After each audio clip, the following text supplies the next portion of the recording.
Baik, Assalamualaikum warahmatullahi wabarakatuh. Alhamdulillahirrahmanirrahim. Allahumma sholli ala Muhammadin wa ala alihi washabihi ajmain. Baik, terima kasih atas kehadirannya di tengah hujan badai ya. Gerimis doang, Pak. Ya, mahasiswa kan gitu. Gerimis doang. Aduh, Pak. Hujan.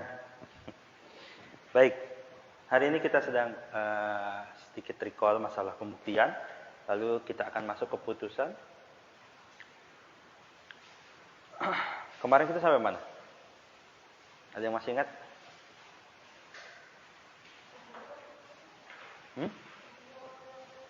Oke, kita menyaksikan satu prosesi persidangan.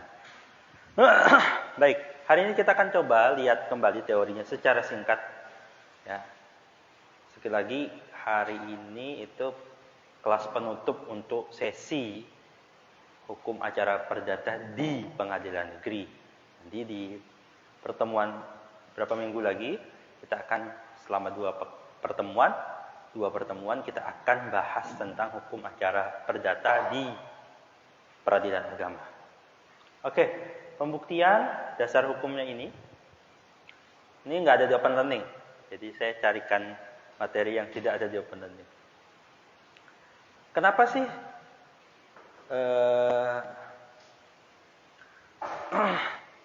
ketika kita bahas ini tuh kita bahas perkaitan, kita kaitkan dulu hakim tuh tugasnya ngapain sih? Ternyata ini bukan cuma tugas hakim. Ini tugas seorang sarjana hukum, seorang praktisi hukum. Hanya berkutat tentang dua hal ini. Jadi dimanapun teori apapun, mata kuliah apapun sebenarnya hanya berkutat dengan dua ini. Kalau berkaitan dengan hukum. Jadi sesimpel itu. Kalau saudara menguasai dua-duanya selesai, saudara bisa. Tapi ternyata tidak semudah itu. Hakim dalam melaksanakan tugas pengadilan, ketika ia sedang mengadili satu perkara, dia membutuhkan dua hal ini. Pengetahuan tentang hukumnya, nomor satu. Kedua, pengetahuan tentang faktanya. Ada yang hanya menguasai hukumnya, tapi ketika dihadapkan dengan fakta, dia kebingungan. Ada yang ngerti faktanya begini. Ya. Kemarin kan kita di awal pertemuan itu ngomongin naik angkot. Naik angkot semua tahu faktanya. Tapi bagaimana mencari link ke hukumnya, itu juga ternyata bermasalah. Maka seorang sarjana hukum, lebih-lebih hakim di pengadilan, ketika dihadapkan dengan satu perkara, yang dia harus lakukan adalah menggabungkan pengetahuan keduanya. Ia gali tentang hukumnya, dan ia gali tentang fakta yang ada. Hukum juga tidak terpaku pada yang nomor satu, hukum yang tertulis saja. Hukum juga bisa digali dari sumber-sumber yang tidak tertulis. Sering kita sebut hukum adat, hukum kebiasaan. Apakah ada, Pak? Ada. Pasti ada, tidak selalu ada. Banyak ya, saudara belajar di dalam PIH, ada ranah-ranah yang sifatnya hukum kebiasaan. Bahkan sampai level ketatanegaraan. Lalu, yang ketiganya yang perlu saya garis bawahi secara tegas. Ini kebutuhan yang makin mendesak bagi sarjana hukum. Saya wanti-wanti untuk mahasiswa saya. Ke depan, ini kan kita akan kedatangan ibu kota. Ibu kotanya pindah ke Kalimantan Timur. Salah satu standar yang harus dimiliki para lawyer di Jakarta itu adalah penguasaannya dia terhadap minimal sebelum hukum asing adalah bahasa asing. Seminimalnya, minimal loh, itu bahasa Inggris. Kenapa? Mereka banyak diminta untuk mendraft, melihat, mereview satu perjanjian, satu aturan yang berbahasa asing. Bagaimana kita mau memahami hukum asingnya ketika bahasa asingnya saja kita tidak tahu? Saya kenapa mewanti-wanti ini? Karena lebih dari 50% kakak-kakak kelas kalian itu bermasalah di bahasa Inggrisnya. Nggak tahu kalian iya apa tidak. Kalau tidak bermasalah, alhamdulillah. That's good. Tapi ketika bermasalah, tolong saudara masih ada waktu untuk improve, untuk mana. Oke. Lalu kita juga harus hakim itu maupun sarjana hukum itu bisa menggali fakta yang ada.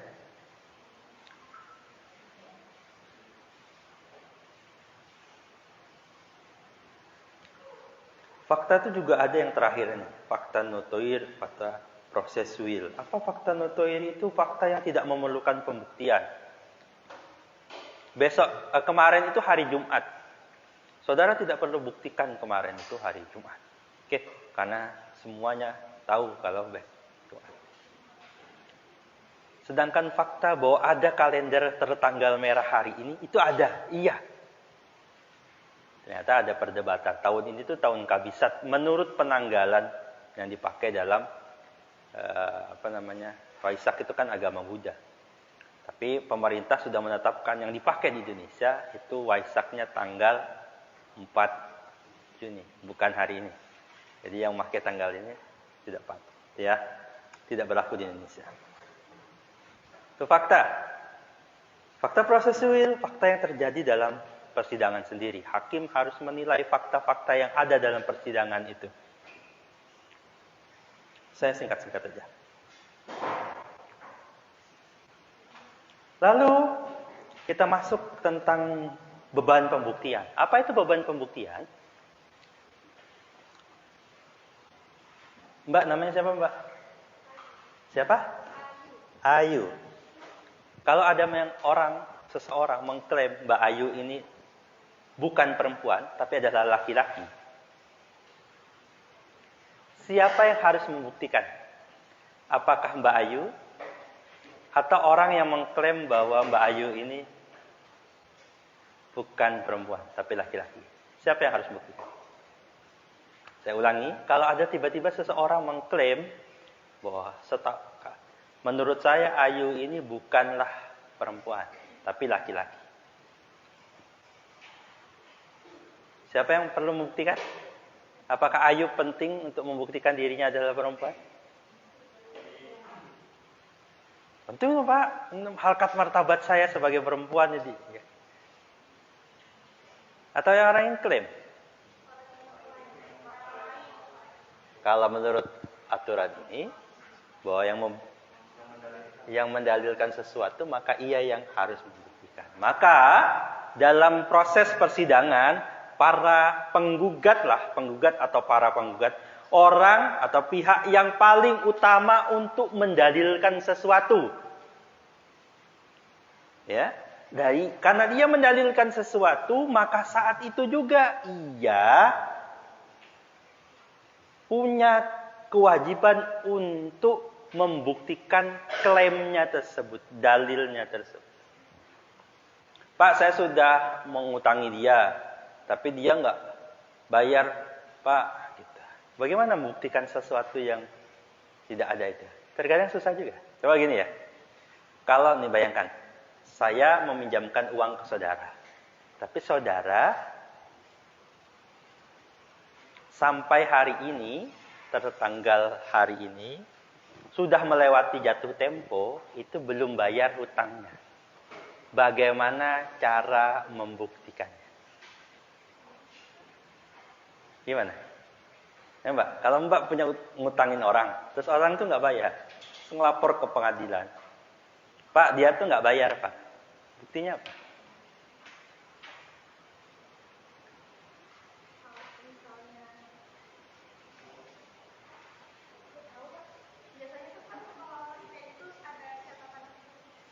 Ya nggak ada catatannya karena dia nggak bayar. Ya dia bukti bahwa si A mengklaim memberikan hutang, ya, tapi dia tidak, yang diberi hutang tidak pernah bayar. Dia pernah nyetor kembaliannya. Karena hutang berarti kan harus dikembalikan. Sampai hari ini belum pernah dikembalikan. Bagaimana membuktikan bahwa belum pernah dikembalikan tersebut?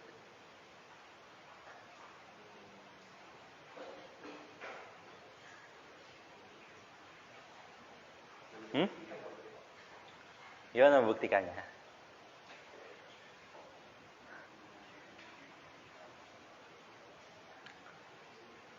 Sekali lagi, ada orang punya hutang, tapi tidak pernah bayar. yang ngasih hutang, yang memberikan hutang itu mau nagih, tidak dibayar-bayar juga, dia lapor ke pengadilan. Pak, saya sudah memberikan hutang kepada dia, tapi sampai hari ini sudah lewat jatuh temponya, tapi dia nggak bayar, Pak. Gimana buktikannya?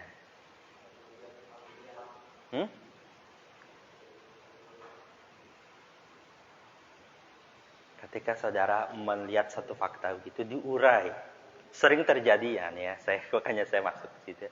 Mengurainya jangan satu-satu, jangan seluruhan, satu persatu itu. Oke. Yang harus kita buktikan pertama hutangnya ada atau tidak. Jangan langsung mikirin gimana cara buktikan.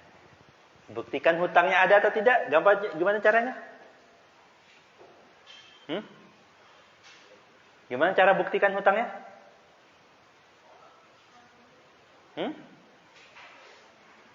Ya. Nah, ketika saudara mendalilkan sesuatu, nanti kita bahas. Apa alat bukti yang masuk?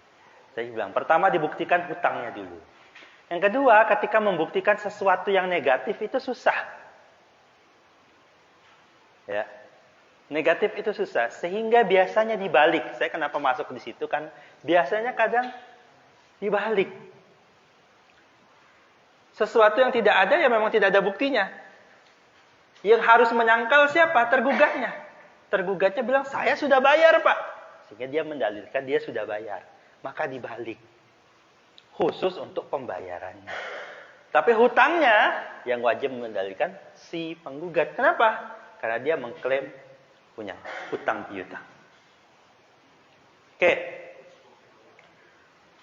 Cuma yang harus digarisbawahi, saya mengulang saja sesingkat-singkatnya, bahwa sering terjadi kita itu berdebat masalah sesuatu yang kita tidak sama dulu batasannya, definisinya, gitu. Sehingga ketika kita ingin bilang, wah, saya berhasil Pak membuktikannya, saya bisa Pak membuktikannya, itu tidak semudah itu. Harus kita lihat dulu, apakah yang kita sebut sebagai bukti itu masuk kategori sebagai bukti. Coba saudara ngomong sama pacarnya, coba buktikan kalau kamu itu setia. Gimana cara membuktikan setia itu? Hah?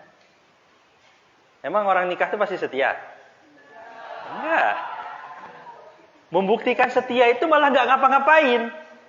Kalau dia ngapa-ngapain, itu malah jadi nggak setia, kan gitu ya? Betul? Malah buktinya itu nggak ngapa-ngapain. Ini saya loh begini, saya silahkan tracking HP saya, GPS-nya di mana dan bla bla bla. Itu tidak buktikan apa-apa. Setianya itu tidak bisa dibuktikan. Tidak setianya itu malah bisa dibuktikan. Akan jadi repot. Nah, ketika banyak, misalnya juga gini.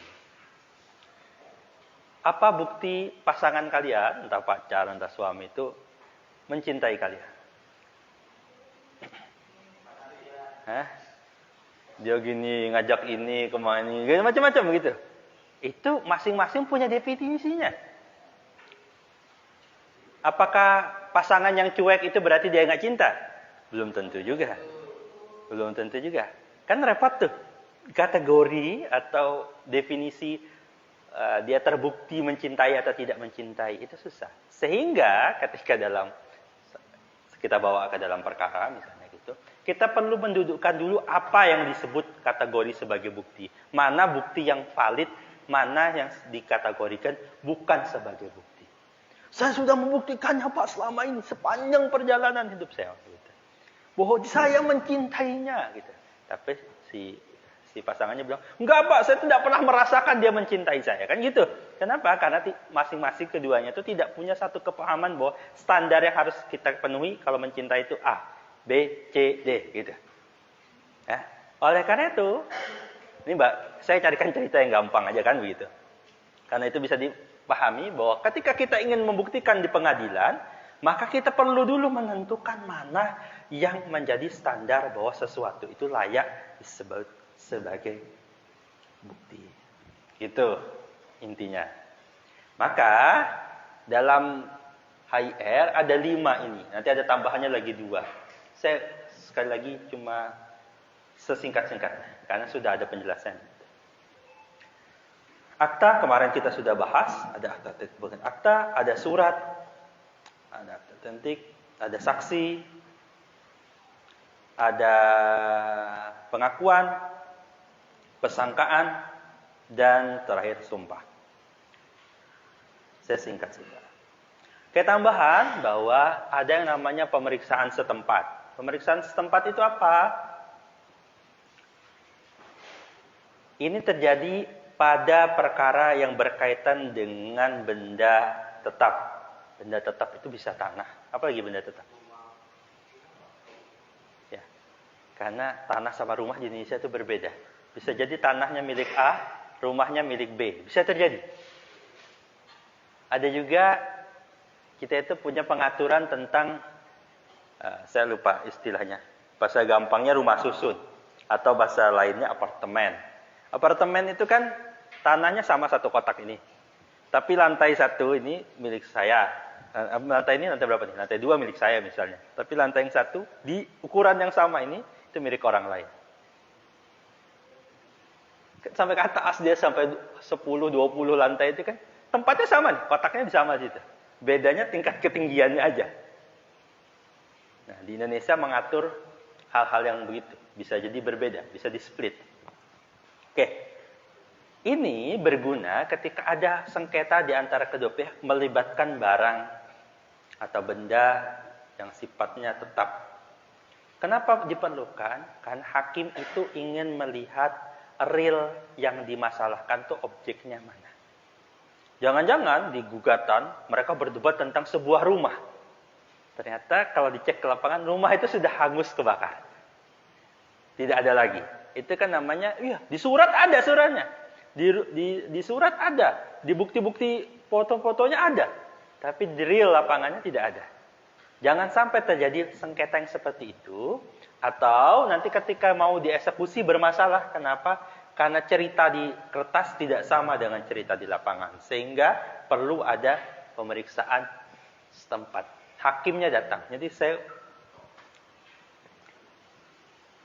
berapa waktu yang lalu tuh menangani perkara. Di situ masuknya di daerah Sanga-Sanga. Ada yang dari Sanga-Sanga di sini? Nggak ada ya? Nggak ada? Anak Sanga-Sanga nggak ada? Dia itu dari Sanga-Sanga masih masuk lagi sampai pinggir sungai. Lalu untuk ke lokasinya itu kami harus naik kapal kecil itu selama 15 menit sampai. Jadi hakim, orang pengadilan datang sama-sama ke pengadilan mau mengecek. Kenapa? Karena jangan sampai walaupun kertas suratnya itu ada, jangan sampai di lokasi itu nanti bermasalah.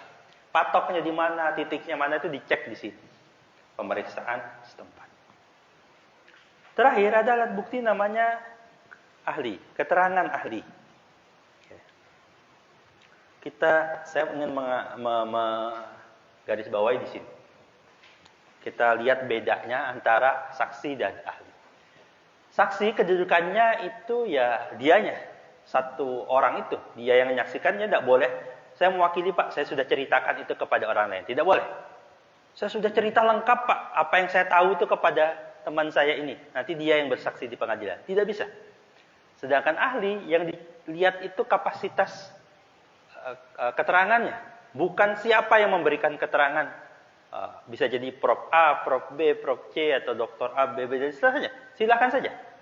Yang dilihat itu keterangannya. Ahli itu cukup satu, bisa dianggap sebagai satu alat bukti. Sedangkan satu saksi itu bukan saksi. Saksi tidak perlu keahlian, sedangkan ahli harus ia membuktikan dirinya punya keahlian. Sekali lagi saya garis bawahi, punya keahlian, bukan punya gelar. Keahlian maksudnya gimana? Keahlian itu didapat dengan keilmuan, nyari jenjang pendidikan bisa, tapi bisa juga didapat dengan pengalaman.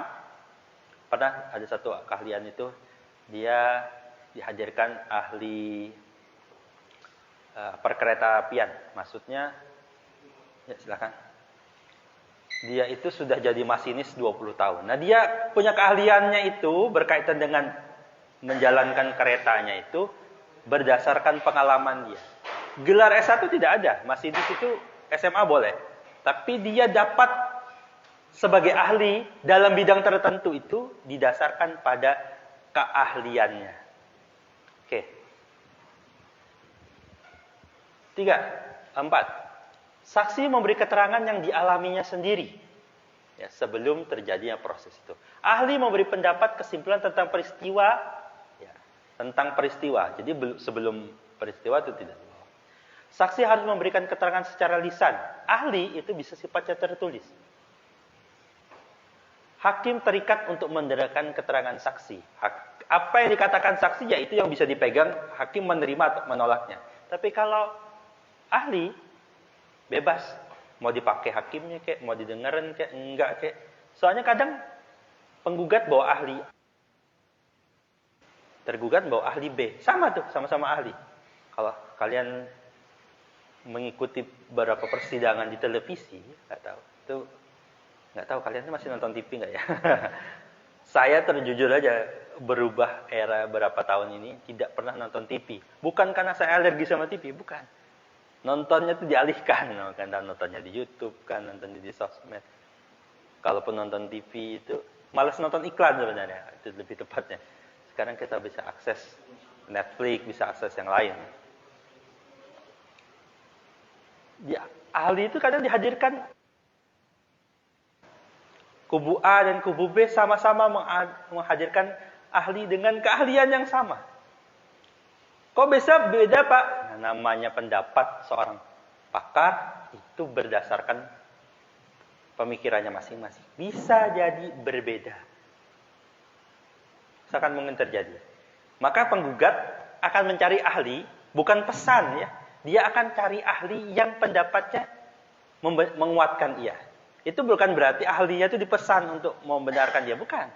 Memang ahli punya pendapat A, pendapat B, pendapat C. Lawyernya, kita cari ahli yang pendapatnya A. Bukan pesan ahli, bukan minta ke ahli untuk berpendapat A, bukan. Tapi ia mencari ahli pemahaman. Ada? Nggak ada. Oke. Saya hari ini sedikit saja. Habis itu saudara akan mengerjakan satu tugas secara kelompok.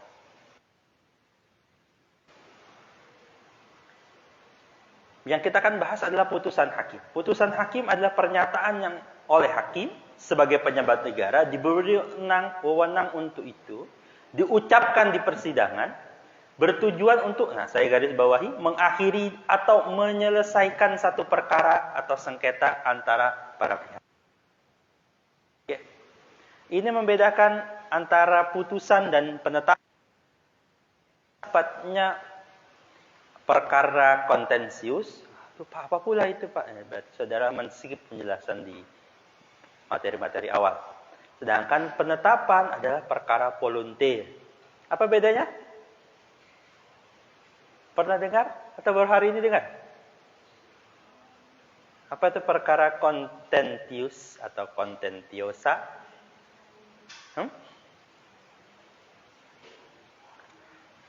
Perkara yang sifatnya kontensius itu berarti perkara yang ada pihak lawannya. Ada penggugat, ada tergugat. Sedangkan peradilan yang sifatnya volunteer yang tidak ada lawannya. Berarti nggak hadir lawannya, Pak. Memang dari awal tidak ada lawannya. Karena bentuknya adalah permohonan. Sedangkan perkara kontensius sifatnya sudah ada. Saya tidak akan jelaskan lebih lanjut. Oke. Lalu berkaitan dengan putusan ini, saya ingin mengajak saudara untuk mencari putusan lalu menganalisis putusan. Oke. Di mana saudara bisa temukan putusan? Di Google Pak, semua ada. Di pengadilan. Oke, silahkan dibuka browsernya. Kita akan mencari putusan secara valid. ada satu web disediakan oleh Mahkamah Agung tentang direktori putusan. Ini adalah kanal resmi dari Mahkamah Agung untuk kita bisa mengakses putusan yang ada.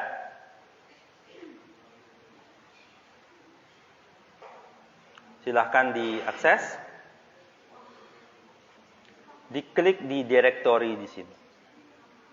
Di sini tertera klasifikasinya. Oke. Sudah bisa diakses? Soalnya kadang ini dia servernya agak berat. Oke, kita pilih yang perdata. Sekali lagi jangan salah pilih. Kalau perdata agama ini berarti berkaitan dengan yang ada di pengadilan agama. Hari ini kita bahas yang perdata saja. Oke. Di sini tertera banyak putusan. Oke.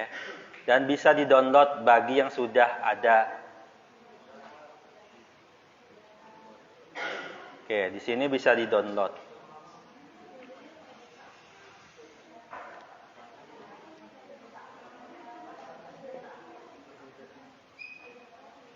Oke, sekali lagi carinya di perdata. Ya.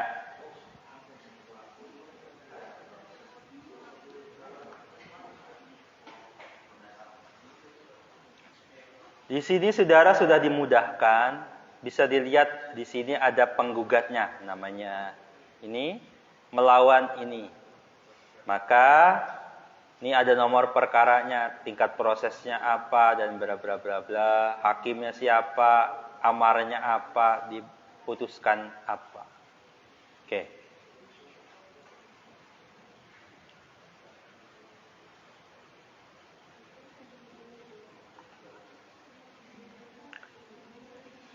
Sudah? Stop dulu mencarinya. Setelah ini saudara akan cari lagi.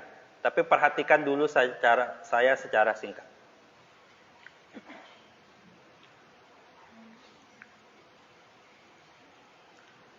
Di sini ada putusan dari PN Bengkalis. Oke. Di putusan itu paling atas ada ini. Kop ini nggak ada, ini hanya watermark ketika sudah masuk di web. Isinya ini putusan. Lalu kata-kata ini wajib ada demi keadilan berdasarkan ketuhanan yang Maha Esa. Pengadilan Negeri Bengkalis yang memutus perkara perdata pada tingkat pertama telah menjatuhkan putusan sebagai berikut. Perkara gugatan antara, gugatan para pihak sampai nanti di bawah itu kopas dari gugatan. Sampai nanti saya tunjukkan batasnya. Pak, berarti kopas dia, Pak? Iya. Putusan itu harus kopas yang untuk hal-hal yang harus dikopas. Kenapa? Harus sama persis. Jangan sampai di putusannya mengatakan begini, padahal gugatannya mengatakan. Jadi wajib sama persis. Dari titik ini, dari para pihak ini, sampai nanti ada di bawah, itu adalah, saya tunjukkan ya sebentar.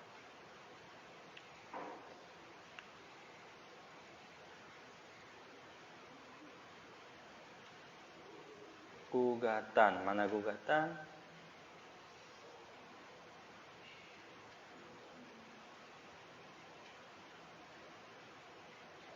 Oke, gugatan isinya ada 3. Identitas para pihak, posita, dan petitum. Oke, ini ada dia penting, ada jelas. Lupa, bukan salah saya kalau lupa. Oke, ini pertama, para pihaknya, penggugatnya ada 1, 2. Ada 2 orang. Penggugatnya pribadi, bukan badan hukum. Dia memberikan kuasa kepada, ini ada kawan-kawan, nama kantornya. Pihak tergugatnya ada berapa? 1, 2, 3, 4, 5, 6.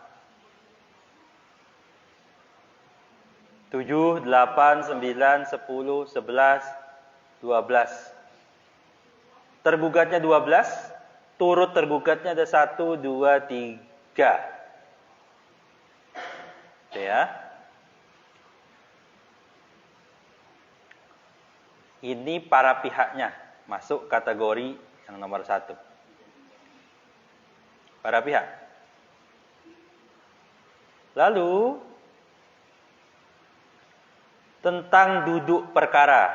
Duduk perkara sampai bawah ini itu akan bicara tentang ini. Apa itu posita? Ya, di sini ada, saudara sudah baca. Menguraikan tentang kejadian atau peristiwa, tentang hak atau hubungan hukum. Jadi dua hal ini. Inti gampangnya, ya dia cerita tentang gugatannya itu tentang apa sih? Ada apa sih antara A dan B, antara pihak penggugat dan tergugat itu ada apa? Materi ini sudah ada di Open Learning. Oke. Ada apanya sini, silakan nanti dibaca sendiri. Panjang ke bawah.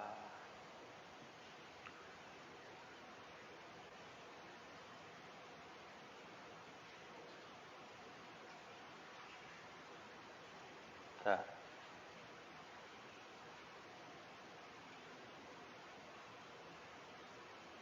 Terus ke bawah, terus. Aduh Pak, bacanya ya umat ya itu. Sekali lagi kalau orang hukum nggak suka baca, nah itu saudara salah jurusan. Ya, pindah jurusannya mumpung masih salah. Pokoknya ada yang mengeluh, Pak, aduh banyak betul Pak filenya. Salah kalau saudara, berarti saudara salah jurusan. Ada orang, ya ini saya kasih tahu. Kalau ada yang bilang, oh di hukum tuh banyak hafalannya, di prodi hukum itu, saudara salah. Kita tidak wajib menghafal. Yang wajib itu suka baca. Itu sudah mutlak. Nggak suka baca, percuma. Saudara pindah jurusan aja atau nanti kerja nggak usah di bidang hukum. Mumpung nih ya, mumpung baru semester berapa nih? Pak, pindahlah gitu. Jarang-jarang kan dosen nyuruh pindah. Nggak, saya kasihan. Kalau saudara nggak suka baca dan pengen tetap di hukum dan bekerja di bidang hukum, nah maka memaksakanlah diri untuk membaca. Saya jujur saja, generasi, nggak tahu ya. Ini saya tidak menggeneralisir. Era sekarang ini membuat kita tuh orang yang malas baca. Berita aja pakai, ya kadang tuh beritanya cuma isinya foto dan kata-kata, tapi dibikin ada narasinya. Sekarang buku tuh ada audiobook dan sebagainya. Satu sisi itu baik, memudahkan, tapi satu sisi membuat kita malas baca.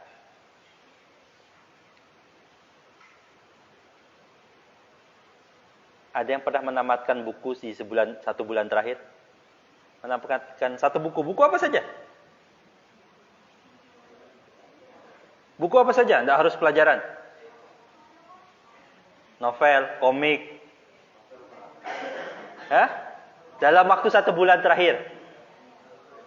Ada nggak? Saya dalam 1 bulan terakhir itu sudah buku itu 12. Komik banyak.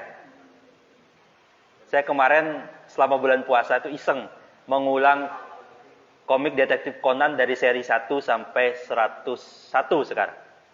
Habis dalam beberapa hari. Saya nggak bilang saya bagus ya. Saya kan suka aja. Cuma bagi orang hukum itu kan menunjang keahliannya adalah suka baca. Saudara nggak suka baca, melihat, aduh tulisannya banyak banget Pak. Nah, itu saudara sudah salah jurusan. Atau saudara sedang lemah, harus memaksa diri untuk lebih lagi. Oke, ini saya skipkan. Oke, dari sini, petitum, nah, tertera di sini. Kata-kata petitum.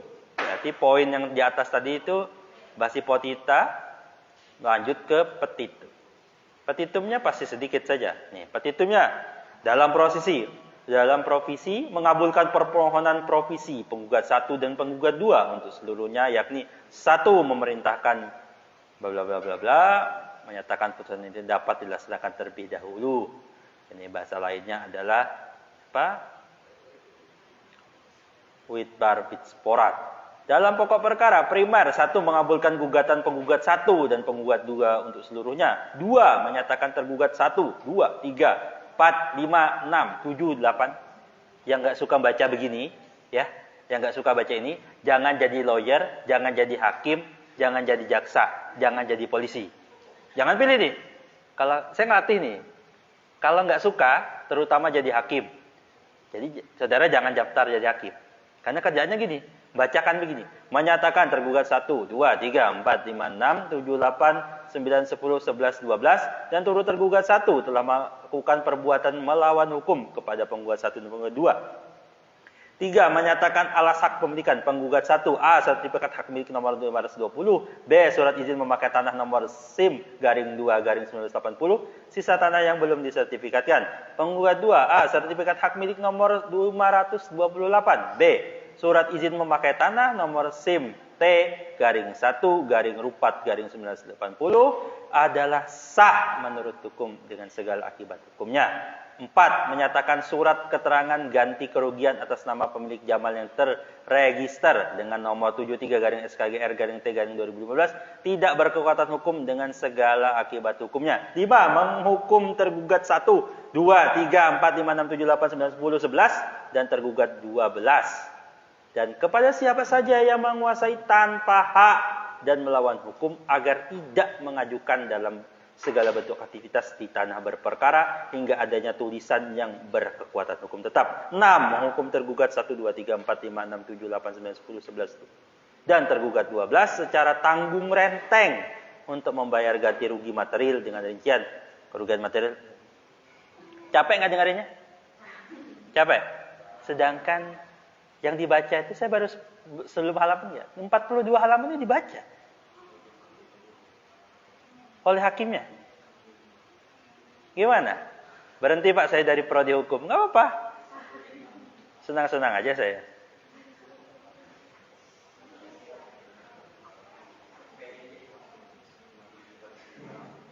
Hakim, jaksa, lawyer, gini kerjanya. Membacakan ini. Polisi juga membacakan BAP itu dibacakan. Masih pengen? Masih pengen nggak? Nggak apa-apa kalau mundur. Nyerah Pak, saya kibarkan bendera putih. Ini baru petitumnya. 3 hal ini, posita dan petitum nanti muncul lagi di mana? 3 hal ini di mana? Di jawaban, di replik, di duplik. Semua isinya sama. Para pihak ini. Dan itu dikopas ke dalam sini. Hakimnya paling susah, kenapa? Setelah dia membaca dari 2 itu, dia mengomentari, memberikan pertimbangan mana. Ya. Juga di sini, nanti saudara akan temukan bawah-bawah.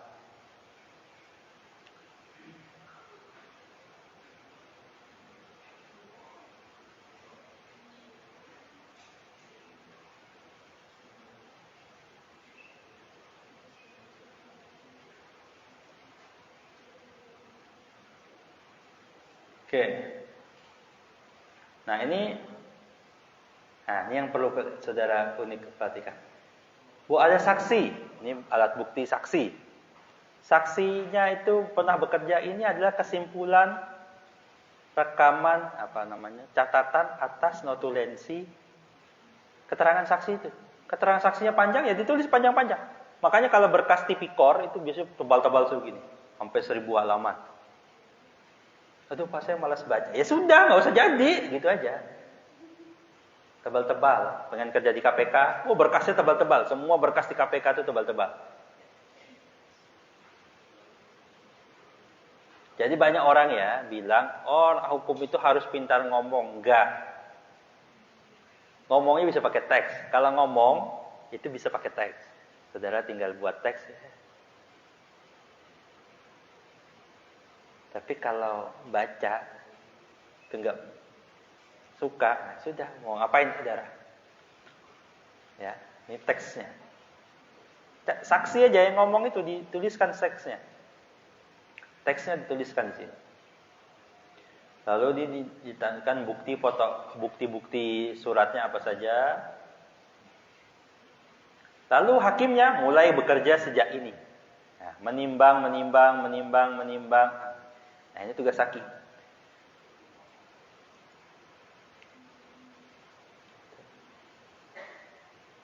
Bahwa maksud tujuan gugatan. Ini hakimnya bertugas untuk merangkum isinya perkaranya apa sih? Para penggugat yang pada minta untuk dapat melakukan pengosongan di atas tanah perkara. Nah, ini ngomongin provisi dulu. Baru dia eksepsinya apa sih perkara ini, ada eksepsinya ini. Menimbang, dibahas penimbangannya, dikomentari. Hakim begitu kerjanya. Aduh. Berkasnya para pihak itu kan tebal-tebal. Hakim suruh baca itu semua. Berapa lama Pak? Gini ya. Kalau di PN yang sepi aja itu perkara 1 hari bisa 5, bisa 6, bisa 7, bisa 20. Kalau di Jakarta jangan ditanya. Perkara aja bisa puluhan sampai ratusan. Satu kasus itu berkasnya tebal-tebal. Harus baca gimana dia? Aduh Pak, Bapak ini nakut-nakutin. Bukan, saya menceritakan kenyataan. Enggak kayak kalian nonton drama Korea, lawyer-lawyer itu yang enak gitu aja. Enggak.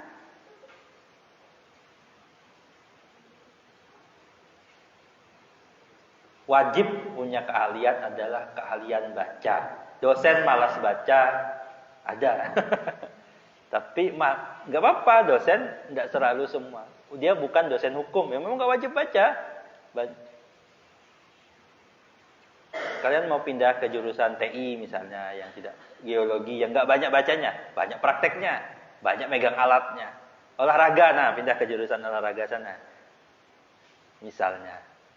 Tapi kalau kalian masih mau bertahan di sini, atau memang terpaksa bertahan di sini, saudara harus merubah kebiasaan. Sebenarnya kita semua itu punya ketertarikan untuk baca. Cuma baca HP gitu ya. Apa yang di HP itu baca status orang, baca ini, lihat story orang, captionnya dibaca. Kan baca itu sebenarnya. Tapi kalau itu saya tertarik Pak. Tapi kalau masalah itu, baca komen macam-macam gak jelas dibaca gitu ya. Tapi giliran baca yang, nah gini.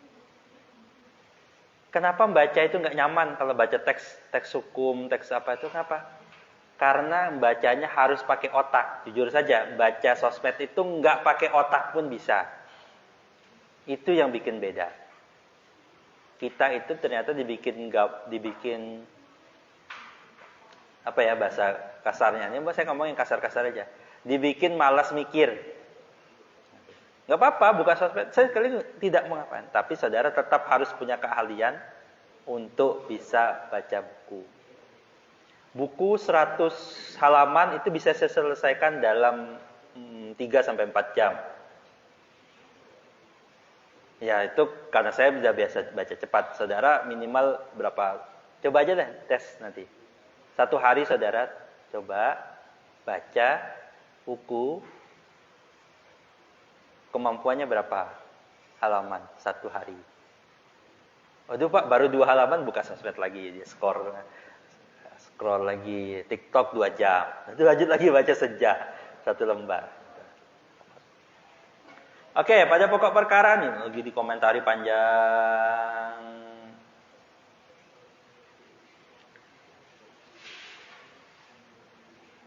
Oke. Ada pertanyaan? Tidak. Maka saya yang ngasih pertanyaan.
Oke, saudara dibagi dalam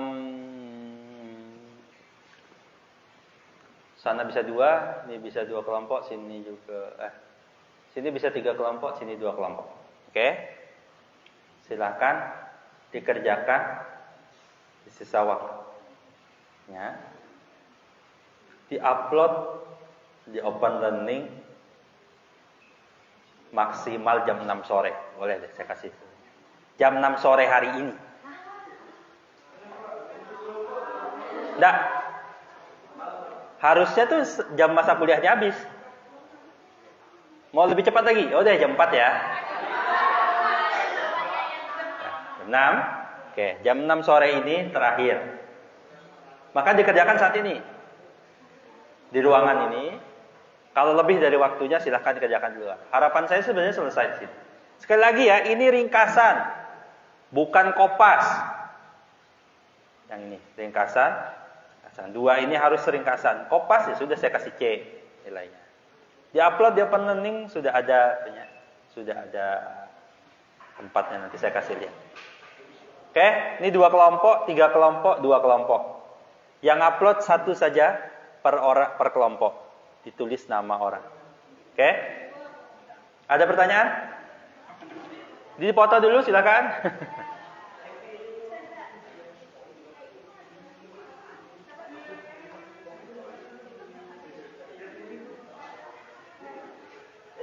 Saudara misalnya nemukan perdatanya agama di PA, sudah salah 0 nilainya saya kasih. Walaupun saudara bikin banyak. Karena salah memperhatikan petunjuk. Ada pertanyaan? Oke, dimulai dari sekarang.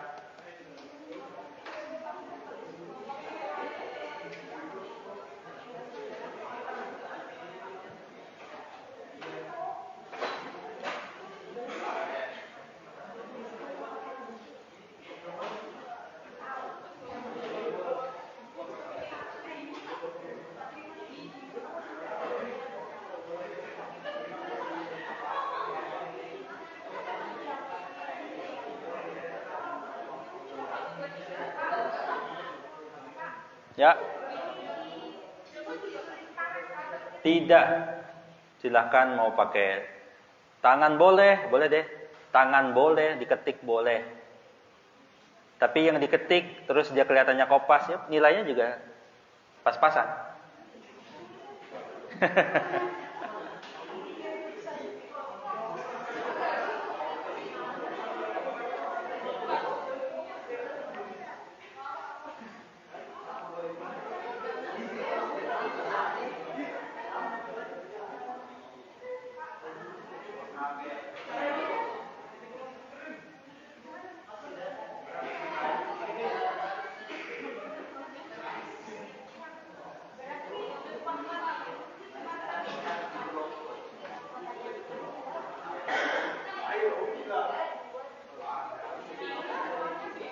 Oke, yang di tengah tuh 3 kelompok. Yang di tengah 3 kelompok. Oke, tolong diperhatikan sejenak. Ngumpulnya di sini, di bagian kuis. Ini kelas, ya sama aja ya. Silakan diisi putusan. Saya tunggu maksimal jam 6 sore nanti.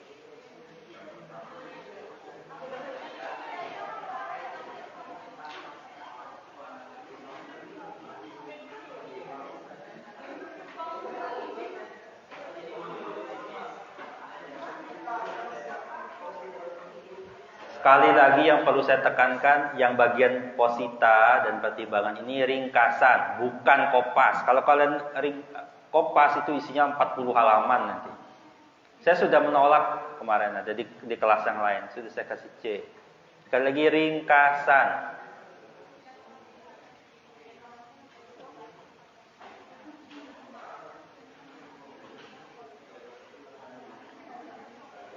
Jadi yang saya cek pertama tebalnya. Kalau sangat tebal langsung saya kasih nilai jelek.